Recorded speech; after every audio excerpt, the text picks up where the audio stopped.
අදත් ඔයාව සාදරයෙන් පිළිගන්නවා බිස්නස් පොඩ්ඩා අපේ YouTube channel එකට. ඉතින් අදත් කියලා තියෙන වෙනද වගේම සුපිරි බිස්නස් එක. මේ බිස්නස් එක උනත් ඔයාලට මාසිකට ලක්ෂයකමාරක් විතර හොයන්න පුළුවන් ෂුවර් එකටම. ඉතින් වෙනද වගේම කියනවා මාව තාමත් ඔයා subscribe කරලා නැත්නම් subscribe කරලා තියාගන්න. මොකද මම ඉස්සර දාන්න හදන වීඩියෝ ඔයා කරන්න හදන් ඉන්න බිස්නස් එක වෙන්න පුළුවන්. නැත්නම් මේ වීඩියෝ එක ඔයාට හරියන්න පුළුවන්. හරි. ඉතින් මේමයි කරන් තියෙන්නේ මේ බිස්නස් එක කාඩ්බෝඩ් බිස්නස් එක. කාඩ්බෝඩ් බිස්නස් එකක් කිව්වට පස්සේ ඔය ඉස්සෙල්ලාම කාඩ්බෝඩ් එකතු කරන්න ඕන. ඉතින් ඔයාලට කාඩ්බෝඩ් එකතු කරගන්න පුළුවන් දැන් ටික මම කියන්නම් ඉස්සෙල්ලාම. ඔයාලට කාඩ්බෝඩ් ගන්න පුළුවන් ඔයාගේ ටවුන් එකේ ගමේ කඩවල් වල. ඒ කියන්නේ සාමාන්‍යයෙන් ගොඩක්ම මේවා තියෙන්නේ ඔය මේ සිල්ලර බඩු කඩවල් තියෙන්නේ ඒවයි තමයි තියෙන්නේ. මොකද ඒගොල්ලොන්ට තමයි ඔය බිස්කට් පෙට්ටිය නම් ඔක්කොම එකතු වෙන්නේ. ඉතින් ඒගොල්ලොන්ට ඒව විසික් කරන්න සහ දාන දැන් නැති නිසා ඔයාලට ගොඩක්ම මේක මේ මං කරලා තියෙනවා නිකම්මත් ඒගොල්ලෝ දෙනවා. ඒ කියන්නේ මම මේක විකුණන්න කරලා තියෙන්නේ මේක නිකම්මත් දෙනවා. එහෙම නැත්නම් කිලෝ එකක් අඩුම මුදලකට ගන්න පුළුවන්. මම නම් ගත්තේ අඳුරන කඩවල වලින් නිකම්ම තමයි. හරි. ඊට පස්සේ කාඩ්බෝඩ් තව ගන්න පුළුවන් තැනක් තමයි ඔයාලට ඔය ඉලෙක්ට්‍රිකල් බඩු කඩවල් වලින් ගන්න පුළුවන්. ඊට පස්සේ ෆුඩ් සිටි වලින් ගන්න පුළුවන්. ඊට පස්සේ තෝග කඩවල වලින් සිල්ලර් කඩවල වලින් ගන්න පුළුවන්. ඒ වගේ සෑහෙන කාඩ්බෝඩ් තොගයක් එකතු කරගන්න පුළුවන්. මේ එකතු කරන්න යන්න ඔයාලා ඩීමෝ බට්ටේ තියෙන්න ඕන. වීල් එකකුණත් මේක කරන්න පුළුවන්. ඉතින් ඩීමෝ බට්ටේ තියෙන එකපාර ලොකු ලෝඩ් එකක් ගේන්න පුළුවන්. ඊට පස්සේ ඔයාලට තෙල් ප්‍රශ්නෙත් එකපාරින්ම ලොකු ලෝඩ් එකක් ගේනකොට තෙලුත් පොඩි ගාණක් තමයි යන්නේ. හරි.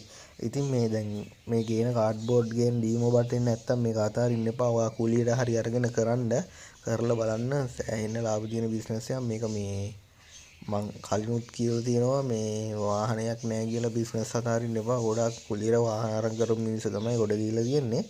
හරි. ඉතින් ඊට පස්සේ ඔයා මේ ගත්ත කාඩ්බෝඩ් ටික විකුණන්න ඕන. මේ ගත්ත කාඩ්බෝඩ් විකුණන්න අපේ පැත්තේ නම් කාඩ්බෝඩ් ගන්න තැන් තියෙනවා. ඔයාලගේ පැත්තේ ඉස්සෙල්ලාම බලන කාඩ්බෝඩ් ගන්න තැන් තියෙනවද කියලා. එතෙන්ට දෙනවට වැඩිය ඒගොල්ලොත් ගිහිල්ලා දෙන්නේ මේ මං කියන තැනට තමයි. ඉතින් එතෙන්ට දෙනවට වැඩිය ඔයාලට ලාභයි. මේක ගෑස් පහ තියෙනවා. කොළඹ ගෑස් පහ තියෙනවා. කාඩ්බෝඩ් ගන්න තැනක්. ඉතින් සෑහෙන්න කාඩ්බෝඩ් එතෙන්ට ගන්නවා.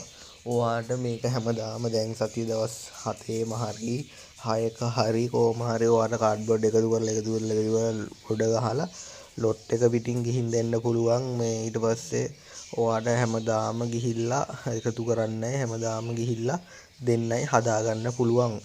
ඊට පස්සේ දැන් මෙහෙමයි. දැන් ඔය කාඩ්බෝඩ් ගිහිල්ලා ගෑස් පහ හන්දියේ තියෙනවා. කාඩ්බෝඩ් ගන්න සෑහෙන්න තැන් තියෙනවා ගෑස් පහ හන්දියේ. ඊට අමතරව මේ කාඩ්බෝඩ් මිලදී ගන්න තැන් තමයි කිලෝ ගන්න තමයි මේව ගන්නේ. කාඩ්බෝඩ් මිලදී ගන්න තැන් තමයි ඔයාට කොළඹ පිටකොටුවේ තියෙනවා කාඩ්බෝඩ් මිලදී ගන්න තැන් සෑහෙන්න. ඉතින් ඒ තැනකට උනත් ඔයාලට ගිහිල්ලා ලේසියෙන්ම මේ කාඩ්බෝඩ් ලෝඩ් එක පිටින් දෙන්න පුළුවන්. ඔයා ලොරි 5ක් ගෙනිච්චත් කාඩ්බෝඩ් ඒගොල්ලෝ දෙන්න තරමක් කාඩ්බෝඩ් ගන්නවා. ඉතින් අද එන්න හෙට එන්න සල්ලි ප්‍රශ්න ඒව නෑ. ඒවලෙම සල්ලිත් දෙනවා.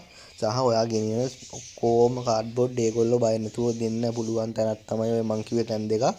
හරි. එහෙනම් මේ වැඩේ කරලා බලන්න. මට ෂුවර් එකට කරන් කරලා කියන්න පුළුවන් මාසික ලක්ෂයකට වැඩි හොයන්න පුළුවන් කියලා මේකෙන්. හරි. ඊට පස්සේ මේ ගැන තව මොකක් හරි යම් දෙයක් දැනගන්න ඕන නම් මට කියන්න. මම ඒ විස්තර ඔයාලට කියන්නම්. විස්තර මම දෙන්නම්. ඔයාව තාමත් මම subscribe කරලා නැත්නම් subscribe කරලා තියාගන්න. මම මොකද ඉස්සරහට දාන්න හදන වීඩියෝ ඔයාලට ඕන වෙන්න සහ ඔයා කරන්න ඉතින් ඉන්න බිස්නස් එක වෙන්න පුළුවන්. එහෙනම් කට්ටියටම බුස්සරණයි ජය වේවා.